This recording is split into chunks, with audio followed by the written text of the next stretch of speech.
neste momento, Deus, através desta emissora, leva até você mais um programa de fé, com hinos, orações e uma palavra poderosa a seu favor.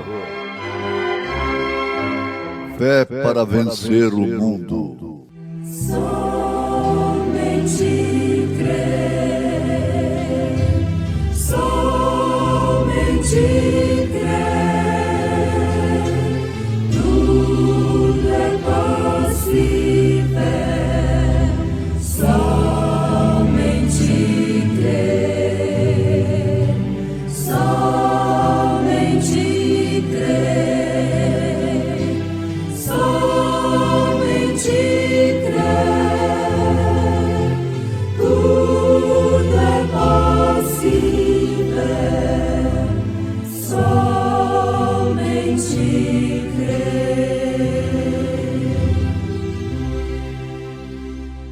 Eu, porém, vos digo: amai a vossos inimigos, bendizei os que vos maldizem, fazei bem aos que vos odeiam, e orai pelos que vos maltratam e vos perseguem.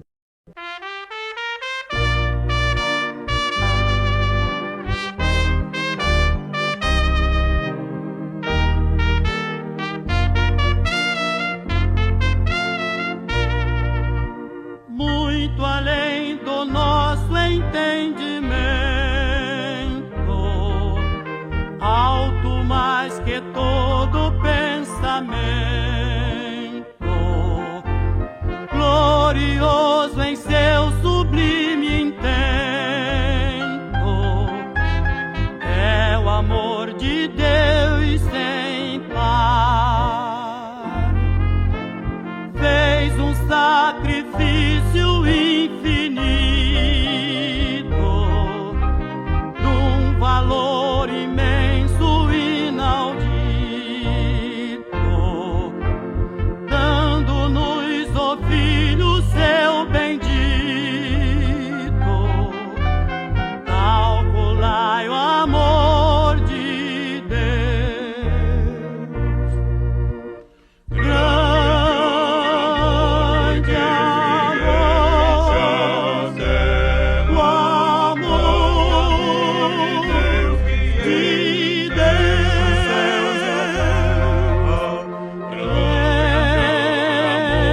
desce a terra e enche os céus.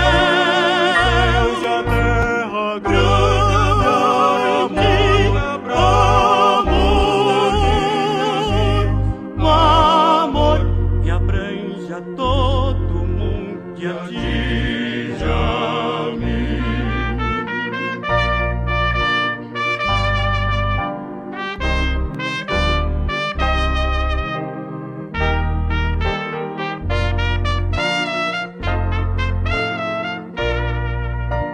Grande foi, muito grande o meu pecado, triste e perigoso o meu estado, mas o amor que nunca foi sondado me salvou, amor de Deus. Foi quem perdoou os pecadores, logo os atendeu de malfeitores. Quem sarou os pobres sofredores, esse imenso amor de Deus. Grande amor, o amor de Deus, desce a terra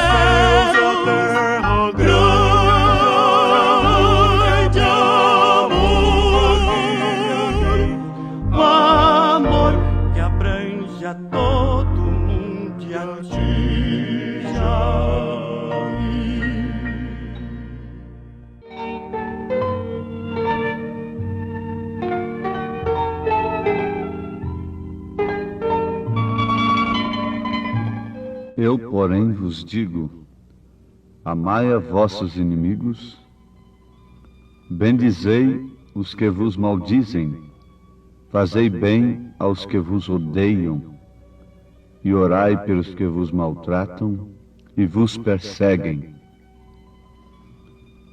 Ouvintes,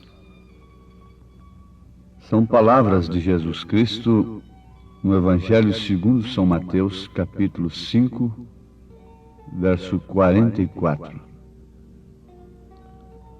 Muitas vezes nós pensamos, se para entrarmos no reino dos céus, para sermos salvos, tem que ser assim, então quem poderá se salvar? Pensemos um pouquinho. Amar os nossos inimigos, bendizer aqueles que falam mal de nós, fazer bem aos que nos odeiam e orar por aqueles que nos maltratam e nos perseguem.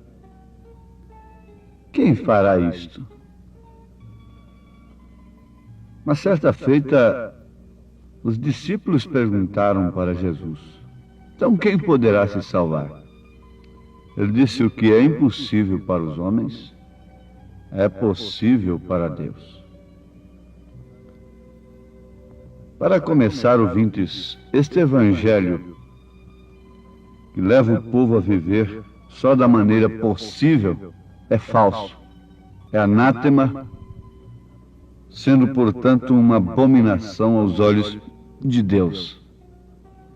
Esse evangelho que exige uma vida da mulher e do homem dentro do nível natural, permite esta vida dentro do nível natural, e que não espera em Deus e não conta com Deus e não busca Deus para o impossível. Na verdade, buscam a Deus quando o médico sacode a cabeça dizendo não tem jeito mais. Buscam a Deus para aumentar as suas riquezas. Mas quando deveriam encarar o problema da impossibilidade de serem cristãos no sentido da palavra, ninguém se desespera, ninguém fica para ali, para cima e para baixo pedindo oração, e jejuando e orando. Não, isso aí tem uma doutrina ali, um intérprete para essas escrituras que cauterizam as nossas consciências e nós prosseguimos à frente enganados. Muitos acham que a nossa mensagem é uma provocação e que contradiz com o amor de Deus. Isso não é amor. Mas a Bíblia diz que o amor é corretivo, mostra que o amor é corretivo.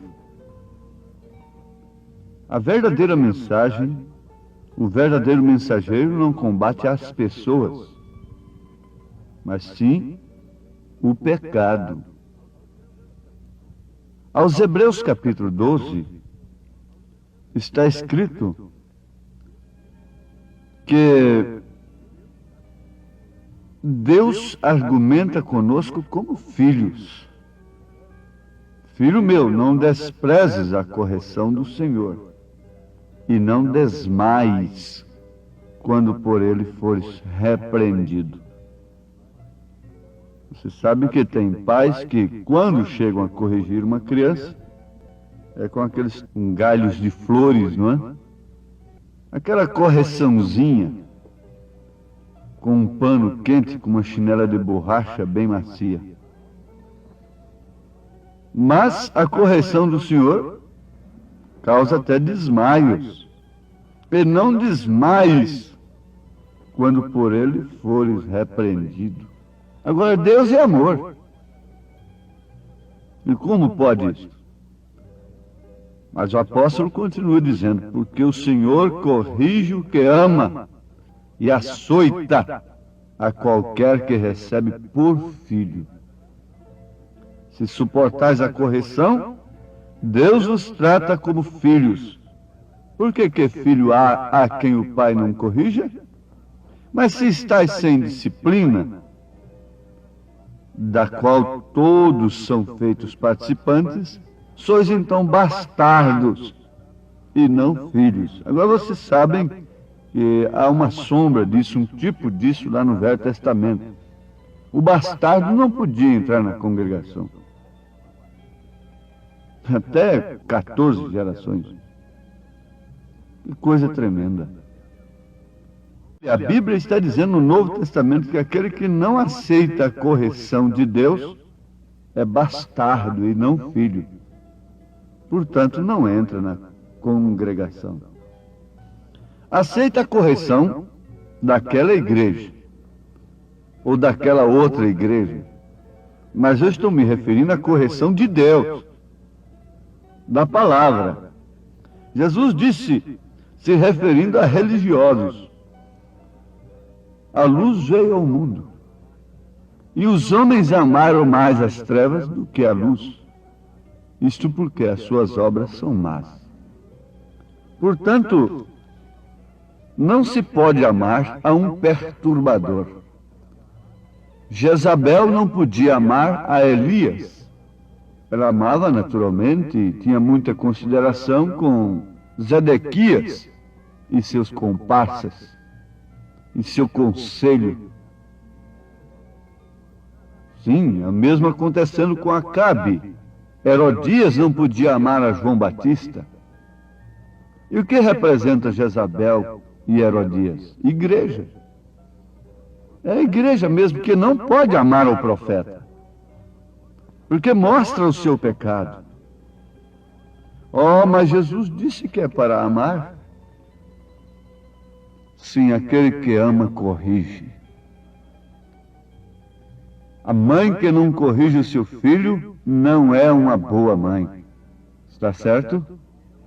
Eu, porém, vos digo: amai a vossos inimigos, bendizei os que vos maldizem, fazei bem os que vos odeiam, e orai pelos que vos maltratam e vos perseguem, para que sejais filhos do vosso Pai que está nos céus. Porque faz que o seu sol se levante sobre maus e bons, e a chuva desça sobre justos e injustos. Que sol é este? E que chuva é esta?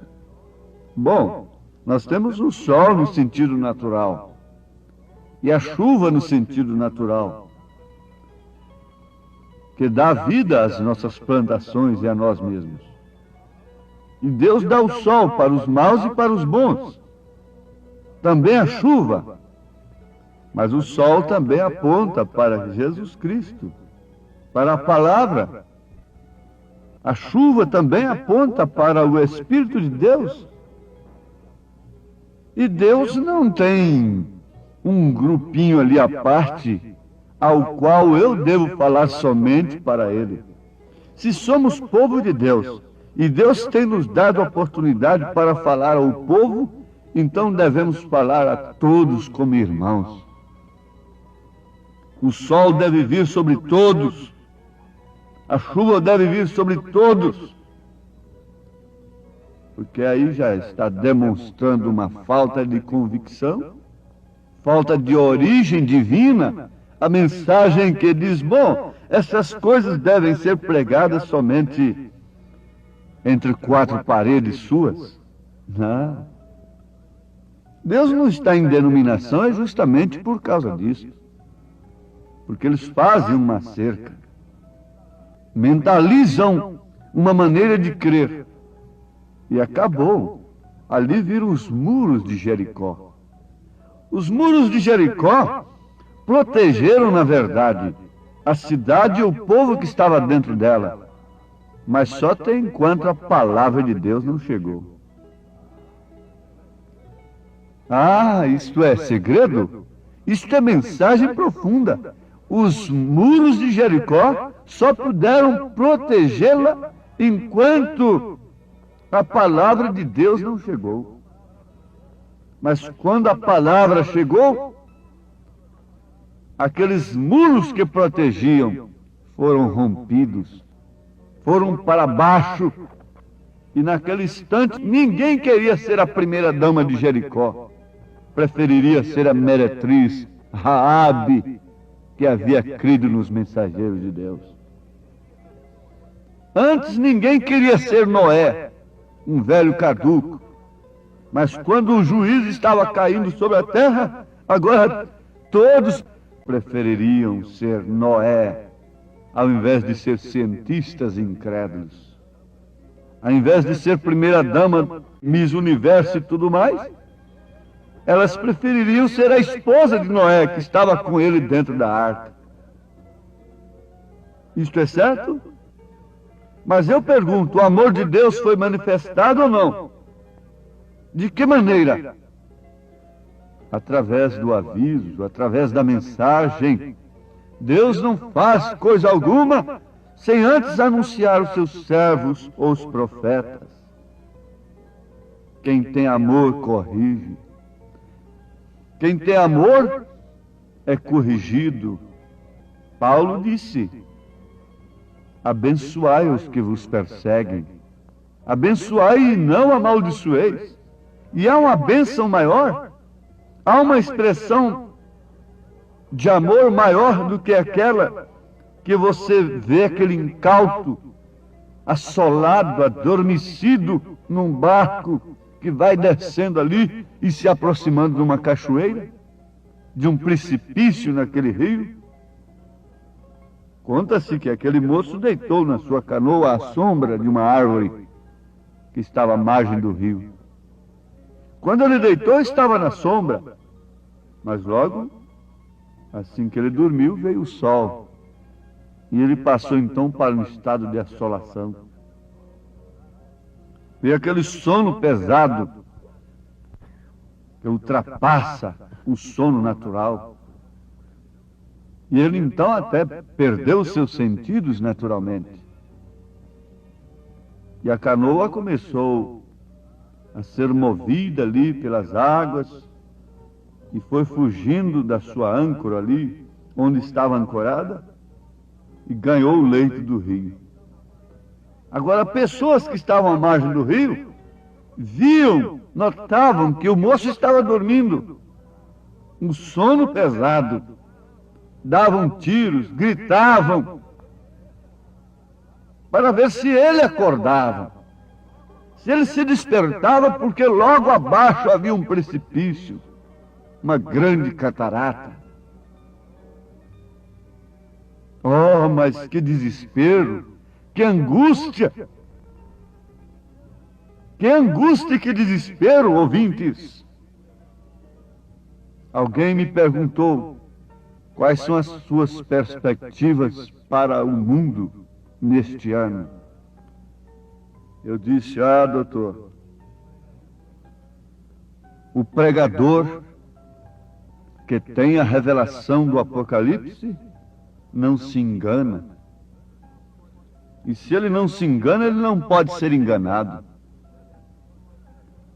Num certo sentido, era melhor ser enganado, porque esses homens que estão enganados não sofrem tanto ao ver as pessoas, ao ver o seu povo, seus familiares, suas congregações como estão. Não sofrem tanto. Eles estão enganados e por isso estão enganando, disse a Bíblia Sagrada. Mas se nós temos a revelação do Apocalipse, nós sofremos. E a nossa mensagem parece ser uma mensagem pessimista e que está mais contra o povo do que a favor. Elias parecia um perturbador de Israel. E a mensagem de Elias nesta era é a mesma coisa, pois ela vem no mesmo espírito. Ninguém pode entender que essa mensagem é o amor de Deus, mas pelo contrário, acham que a gente é um provocador, é um perturbador, preocupando com certas coisas que ninguém deveria preocupar-se. É porque não enxergam, não estão vendo o abismo, estão assolados, têm adormecido no sono da cauterização da consciência que o evangelho falso tem promovido nas mentes das pessoas. E quem dá um grito, desperta-te, tu que dormes, é um louco. Veja só, se eu estou dormindo. Eles se revoltaram com Jesus, os líderes teológicos, os doutores em teologia do dia de Jesus se revoltaram porque Jesus mostrou que eles estavam cegos e guiando os cegos para o buraco. Eles zombaram de Davi quando Davi disse: eles maneiam seus beiços para mim. Eles zombaram, eles não sabiam de que Davi estava falando. Não tem coisa pior do que a cegueira. Não tem coisa melhor do que a visão. Você vê as coisas bonitas da vida, da natureza, os lugares lindos. Sim, isto é maravilhoso, mas muito mais maravilhoso é a visão. É poder enxergar, é poder ver o dia e a hora em que estamos vivendo, é poder ver os sinais do fim e não sermos enganados com aspirações humanas, intelectuais, com castelos na areia. É tempo de ser realista, enfrentar o mundo com realidade, como Davi enfrentou Golias. É tempo de cada um tomar a sua posição que Sadraque, Misaque e Abednego tomaram. É tempo de cada um tomar a sua posição no corpo de Cristo e não se contaminar. Não há expressão de amor maior do que a mensagem que nos sacode, que nos fere. Alguém disse: eu fui na sua igreja e lá eu senti mal. Eu disse: muito bem. Aí está bem, se eu pregasse um evangelho que todo mundo sente bem, ele seria falso. Agora veja só, os vermes, falando mais claro para todos entenderem, as lombrigas podem sentir bem com o lombrigueiro, a menos que seja um lombrigueiro falso, uma pílula açucarada, mentirosa. Então as lombrigas vão sentir bem, os vermes vão sentir bem com aquele lombrigueiro. Mas se a coisa leva um antídoto, elas têm que sentir mal. Muitos provocam náuseas, têm que sentir mal. Quando você viu mulheres e homens acomodados com o mundo sentirem bem com a presença de Deus, com a sã doutrina, que as manda para o lugar certo da mulher, que leva o homem a ter espinhaço de homem, não podem sentir bem, não podem gostar daquela voz. Gostam de vozes de veludo, de luvas de pelica. Mas é tempo de sermos sacudidos. Nós precisamos de uma matança do nosso ego, dos nossos próprios pensamentos. O abismo está aí. Acudam-se, belisquem as suas próprias consciências. Voltem para Deus, começando pelo batismo, e sejam novas criaturas, em nome de Jesus Cristo. Amém.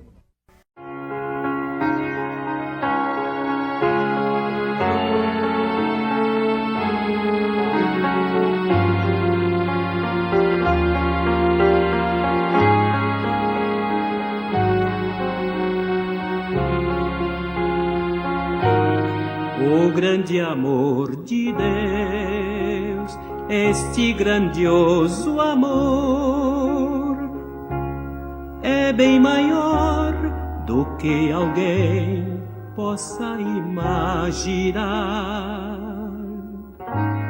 excede a tudo que se possa conhecer. É insondável, inigualável o amor de Deus. Vejo o amor de Deus no amanhecer do novo dia, no ar puro que eu respiro, ou na voz com que eu canto. Sinto o amor de Deus em tudo que se movimenta, no sorriso da criança, na alegria ou no pranto, em qualquer ocasião.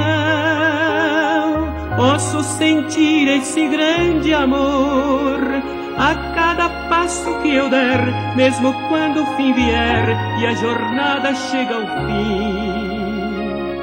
Pois eu sei que esse grande amor, refletindo em toda a criação, me concede a alegria de sentir que a cada dia este amor cuida de mim. Pois eu sei que esse grande amor, refletindo em toda a criação, me concede a alegria de sentir que a cada dia esse amor cuida de mim.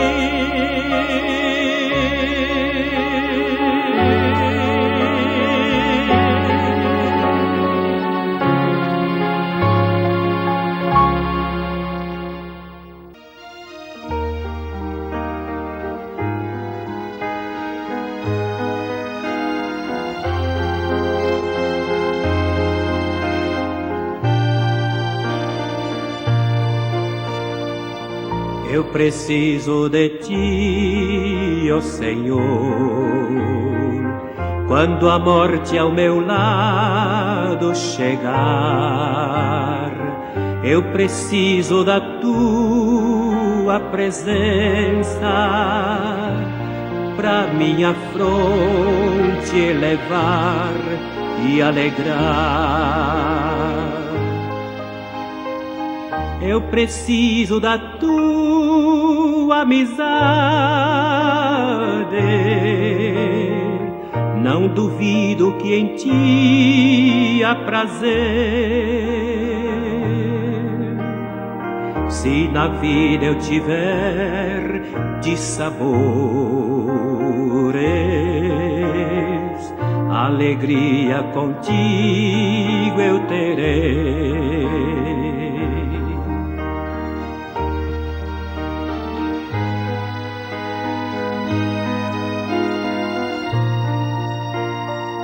Eu preciso sentir teu amor quando o mundo me abandonar. Ao teu lado as angústias desfazem, se bem perto de ti para sempre eu ficar.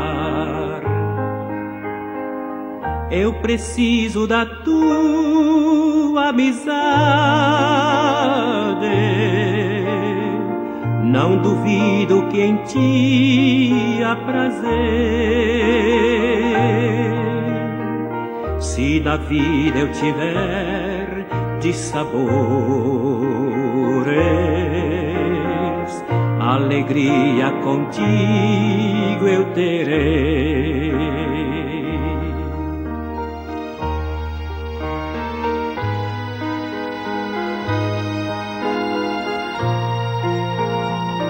Eu preciso de ti, ó Jesus, és o amigo na tribulação. Em tuas mãos eu deponho o meu ser, os meus dias, meus passos e o meu coração.